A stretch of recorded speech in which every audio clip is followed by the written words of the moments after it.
करा सकते हैं? अब मैं किसी इंडिविजुअल को लेकर तो कोई कमेंट नहीं करूंगा, क्योंकि ये हाईएस्ट लेवल पर मीटिंग थी। उसके बारे में किसने क्या कहा मुनासिब नहीं हमारे लिए। अब अंदर किसने क्या कहा, बाहर कौन क्या कह रहे हैं, वो उनके मॉरल पर छोड़ देते हैं। मैं अपनी कांग्रेस पार्टी की बात करूं, मुझे इस बात का फ़ख्र है कि हमने जमहूरी तरीके से इनविटेशन मिलने के बाद तमाम रैंक एंड फाइल को ऑन बोर्ड लेते हुए नेशनल लीडरशिप ने इस सेंसिटिव मामले को लेकर इसमें डेलिब्रेशन किया और डेलिब्रेशन के बाद पार्टिसिपेशन का फैसला भी हुआ और बिना एजेंडे वाली मीटिंग के लिए एक इंटरनल कांग्रेस पार्टी ने जो मिनिमम हो सकता था वो एक लाइन ऑफ एक्शन भी तैयार किया।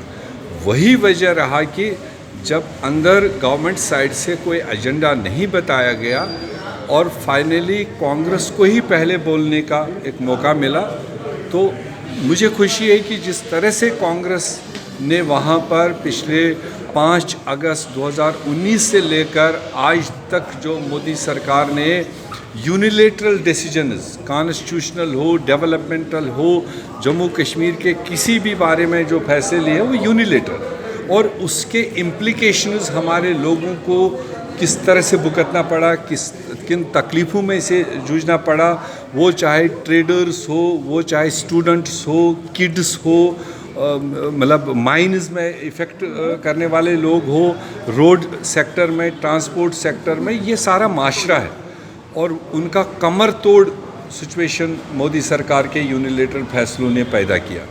तो वो सारी प्रेजेंटेशन देने के बाद में जो हमने फ्यूचरिस्टिक रोड मैप वहाँ रखा है, जो जम्मू कश्मीर के लोगों की एक एस्पिरेशन है, एक जज्बात है कि हमारा बना बनाया स्टेट आपने बाइफरकेट क्यों किया, डाउनग्रेड क्यों किया, हमारे तहफ़्फ़ुज़ात को ख़त्म क्यों किया, वो सारी चीज़ कांग्रेस ने बुलंद आवाज़ के साथ रखा और डिमांड किया है कि जम्मू कश्मीर में एक पॉलिटिकल प्रोसेस, जमहूरी तर्ज़ अमल को आगे मौका दिया जाना चाहिए।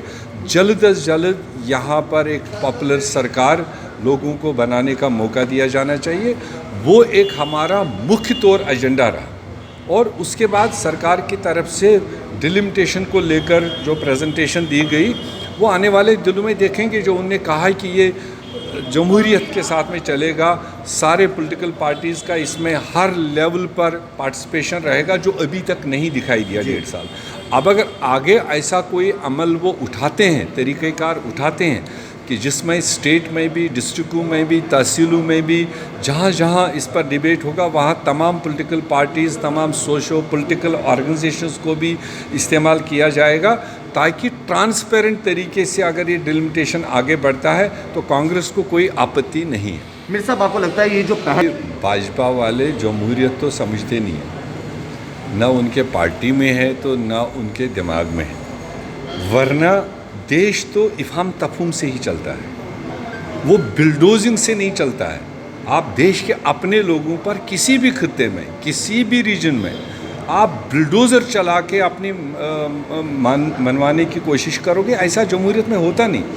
जमहूरियत का तर्ज़ अमल है, कहीं पर कोई नाराज़गी है, कन्फ्लिक्ट है, डिस्प्यूट है, उसको इफ़हाम तफहूम से, बातचीत से, डायलॉग से उसको एंगेज किया जाता है और उसका हल निकाला जाता है। जो इनके समझ में पहले नहीं था 7 साल, इनने बिल्डोजिंग की अपने ही लोगों पर।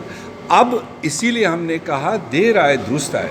शायद कोई कांग्रेसी आदमी अब मोदी साहब के एडवाइज़र्स में दाएं बाएं आया होगा जिसने उनको बताया कि देश कैसे चलता है। उसकी पहल उन्होंने एक शुरुआत की, उसका एप्रिसिएशन सब लोगों ने किया। आगे भी एक मीटिंग से तो सारे मसले हल नहीं होने हैं, ना वहाँ एजेंडा था, ना हमने कोई पेट में लेकर आया, मगर ये सिलसिला जारी रहना चाहिए ताकि इस खित्ते में अमन आए। अमन होगा तो तरक्की होगी, तो तरक्की होगी तो लोगों में खुशहाली होगी। तरीक़ेकार यही होना चाहिए अगर वो आगे रखना चाहिए।